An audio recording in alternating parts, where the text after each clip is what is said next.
Each day from my office, I get to see how homeopathy is transforming lives all over the globe, and I want to share them with you.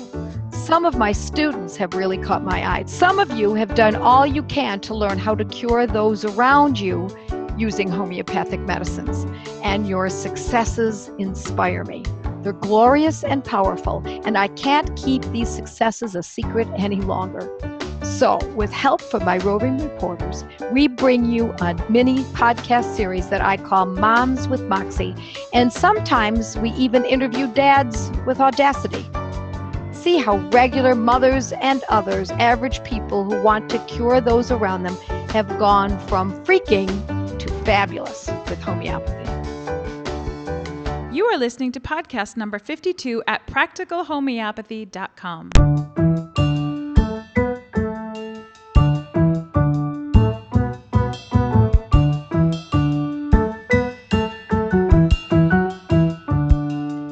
Welcome to another Moms with Moxie podcast. I'm Kate, and I have a lovely guest with me here today who's passionate about learning homeopathy. Welcome, Julia. Hi.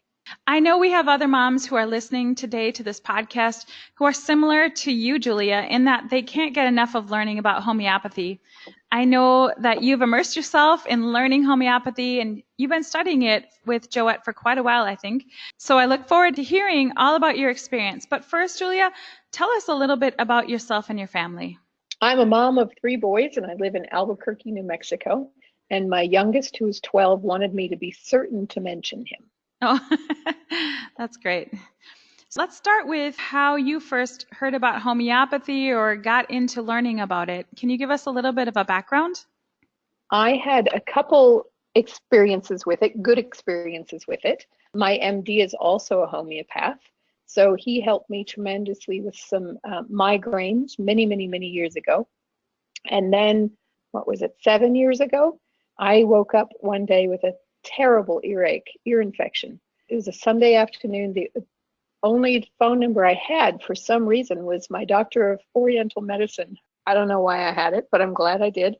She said to send somebody to Whole Foods and get me some Belladonna and some Similasan eardrops. And within a few minutes, I could lift my head up off the pillow after being stuck there all day. It came back again, so I repeated again. And I think it was just 2 doses and I was done. And I was like, mind-blowing. It was shocking. That was the first time that I was like, there's something here.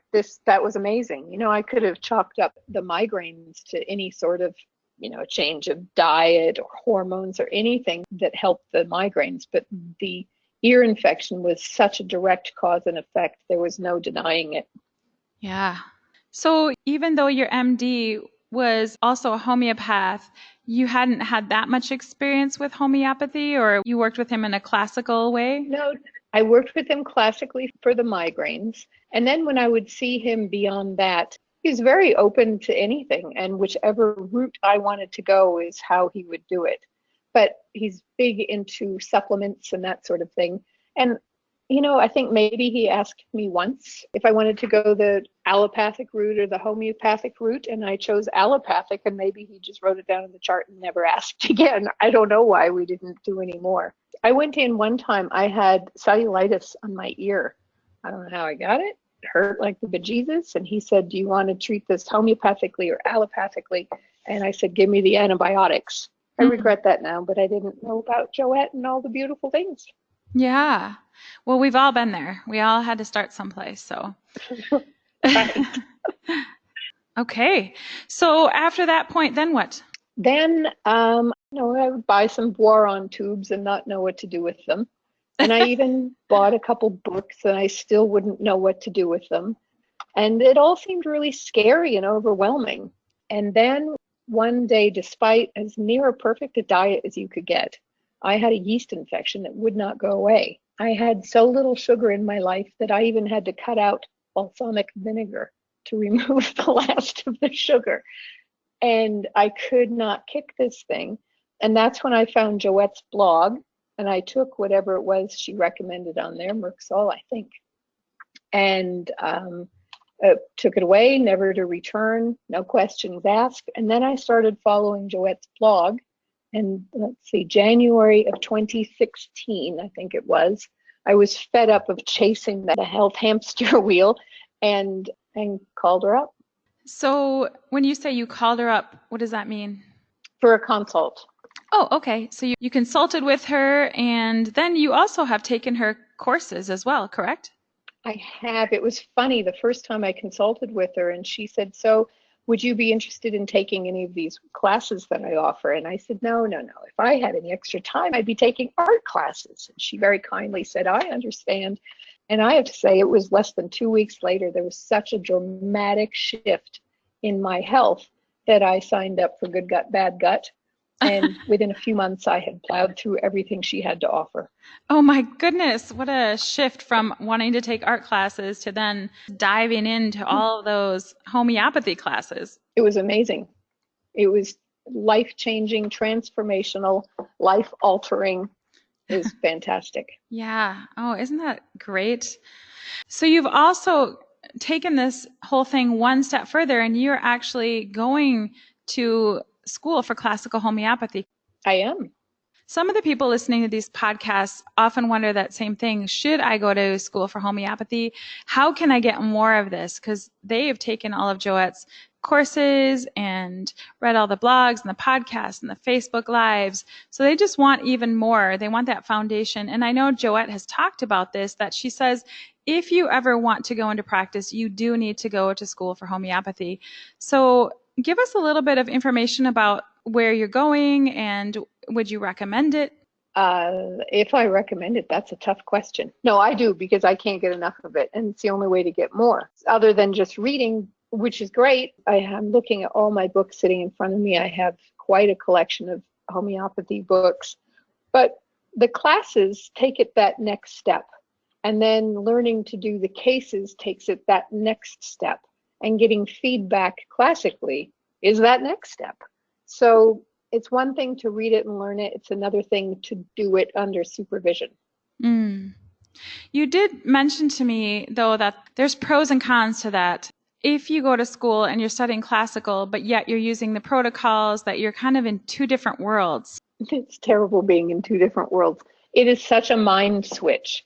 And when I first signed up for the classes, and I thought, I'm just going to take it just so I can get some more knowledge for me and leave it at that. But then I really got hooked. In the middle of that first 6 months of the classes, Joette did another webinar. So I signed up for that, and I took that, and I'm like, why am I going to school? This is the information that I need and I want. But I was hooked, so I kept going. But it is very difficult to switch your brain back and forth between classical and practical. And you've actually been able to share some of the protocols with some of the students in your classes. I have, yes. A couple people I've reached out to who have been very open to it. One of them actually had worked with Joette prior, and then she joined the school. Another one is in the school, but she also works with Joette. We talk sometimes on the Facebook page. And then a third one that I was paired up with to do some case taking. And she can't wait to learn more of Joette's stuff, but she reached out to Joette, and Joette said, I suggest you finish the schooling before you start watching the webinars, which I think is really good advice. So she's not too confused, right? Right, exactly. Yeah. What is the school that you're going to, in case some of our listeners want to know? I'm enrolled in the Homeopathy School International, and I chose that one at first because they say after the first year, you get this friends and family certificate where you have enough knowledge to treat your friends and family. And I thought that worked beautifully with what Joette did. Good. All right. Well, let's dig into some of your experience using homeopathy. I know you have lots of stories from friends and family members to even pets and dogs, chickens, all sorts of things. So why don't you tell us some of your experience using homeopathy? My first really big aha experience was with our rescue dog. We got him on a whim. He was sicker than a dog, to use that phrase. And I was just going about this. It was really our first dog as adults. I had lots of dogs as a kid, but you know, I went to the pet store and bought the bag of pet food and just did it in the normal way of being a pet keeper. And then a light bulb went off, and Joette's voice was like, you got this. You have the knowledge to fix this dog, to help this dog. And so I did. And I got out the bone broth. I jettisoned all that crap food in the bag and got him good food. And then started tackling his skin condition with some Antimonium crud. He had some yeast issues on his paws that I took care of. We use homeopathy with him all the time. Little Ignatia for his PTSD, the poor fellow. Oh, It's a beautiful thing. so that was your moment when you knew you could do it, right? It really was. Yeah. It really was. And then it's so exciting when you see that change and that shift, and then you think, I can do this. It's attainable. Absolutely. I think Joette describes it as a heady experience. And I think she's right. Okay, so tell us about some other issues that you've tackled with homeopathy. Well, in addition to the dog, I would treat our chickens. If they had some diarrhea, I would put a little Arsenicum album mixed in with some rice and, again, some bone broth. And then that would make sure that they would eat it all up and the diarrhea would stop. I had another one with had bad leg who wouldn't leave the roost. So I brought in, again, some rice and broth and some Symphytum this time. And by that night, she got off her roost. The next day, she was walking fine. In addition to that, my husband's migraines, he will reluctantly admit that I have fixed him. Speaking of reluctantly admit, your husband, is he on board with homeopathy? He is, but he isn't. He is a healthy skeptic. He is a scientist by training and a lawyer by trade. And once upon a time, years ago, before all of this, I was talking to him about homeopathy, and he said, well, you know, if somebody told me there was some poop in some water and they diluted it 200 times, I wouldn't want to drink it. So I think something must be left in there. So, I've never heard it described that way before. That's how his brain works. It's great. But he will take it. He calls it my hocus pocus, but he's coming around. Well, the more he sees it working, the more he will become a believer. Absolutely. He's a big fan of cold calm. Oh. But that's not my hocus pocus. That came from a shop. Oh, so then it's okay, right? Right. Comes in a package with its name on it, telling you what it does. That's funny. I think that's how a lot of people are. It's somehow okay when it's in a package from the store and it says right on it for sinuses or congestion. Oh, well, that's another whole discussion. That's all right. My almost 18-year-old son was the biggest skeptic in the house. And he refers to this as my placebo. And he has terrible allergies. I said, did you take your Claritin? Because I'm not pushing it. This is him. This is what he wants to do. Right. He said, I did take the Claritin, but it's not helping. And I said, would you like to try some of the homeopathy? He said, okay. And he tried it. And then I was leaving the house and he called me back. It was about 15 minutes later. And he said, oh, Mom, your placebo is working. And he is going on a school trip to Bhutan and Japan and wants to take a kit of remedies with him. And that is the biggest coup I could ever imagine. Oh, that is so exciting. Oh, wonderful. And then your other children, are they on board with it as well? Completely. Good. That's wonderful. Okay. So tell us, Julia, about some other people and how you've helped them, because I know you have a lot of stories. I have a lot of stories. At my Pilates instructor, about 10 days ago, 2 weeks ago, she said, my joints are really aching. So I gave her some Symphytum Rhus, and she actually immediately proved Rhus, but realized it and put it all together. And so then we swapped her to Symphytum and Arnica, and she said that her joint issues are 50% better, which I'd say, you know, such a big issue like that in less than 2 weeks' time to get 50%, I'll take it. Yeah, having your joints that are constantly aching be 50% better, that's huge. That means that she can teach those classes without the pain that she was in, right? Absolutely. Now, let's just talk for a minute about, you said that she proved Rhus, because I know provings can be a scary thing for some people. They are concerned about that. But tell us, how did you know that it was Rhus tox that she was proving? Well, whenever I give anybody remedies, I tell them to be on the lookout for anything that new develops. And if so, stop the remedy and take some camphor, sniff some mint, whatever. She wasn't concerned about it. And she liked the joint relief more than she cared about the sore throat. But I said, no, we don't want to do that.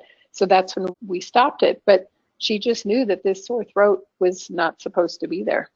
Okay. And it wasn't a scary thing for her? No, not at all. So I'm not afraid of provings. And as a matter of fact, right now I'm taking Symphytum and Rhus mixture. And I've proven Rhus a couple times, but I go back to it because it's helpful. And now I'm finding that if I just lower the potency, I can take it and get the good benefits that I need without the itchy skin that comes along with my proving.